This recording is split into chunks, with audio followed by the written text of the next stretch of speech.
Nane Wagara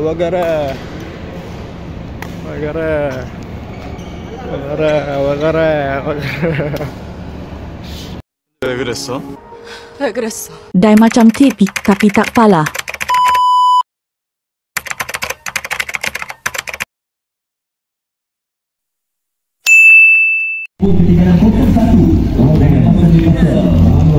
Ini di pasar di hadapan stadium. Okey, sekarang ni kita tengok baca ni orang lain besok nak kerja ni kita duk cakap cakap ni. Maafkan kami lah orang yang tu kepada anda tu benar so kami kena kata orang pergi ke pasar Ramadan kan.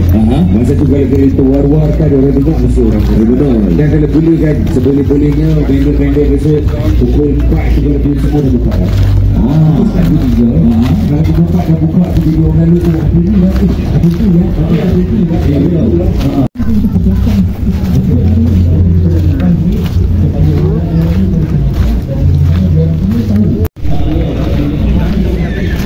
Banyak jeruk. Kena man.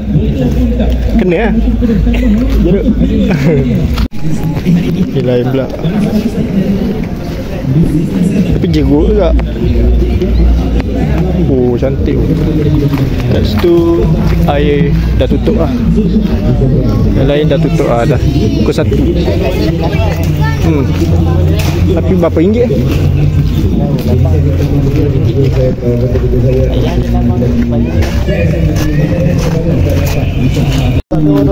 Orang kan?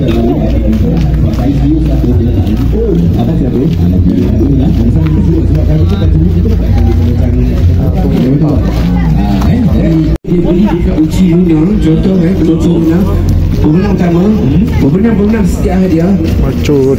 Vendor juga ada.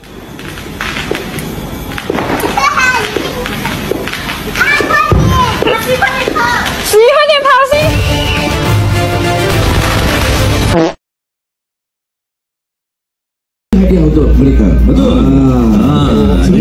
Sebenarnya tak ada. Yang menang je. Yang vendor tak ada apa-apa. Yang ni kalau kereta pengunjung-pengunjung yang ada dekat depan booth kita tu kena rajin sikit lah tarik mereka supaya mereka dapat berbelanja. Air RM8. Mantap. Mantap RM8.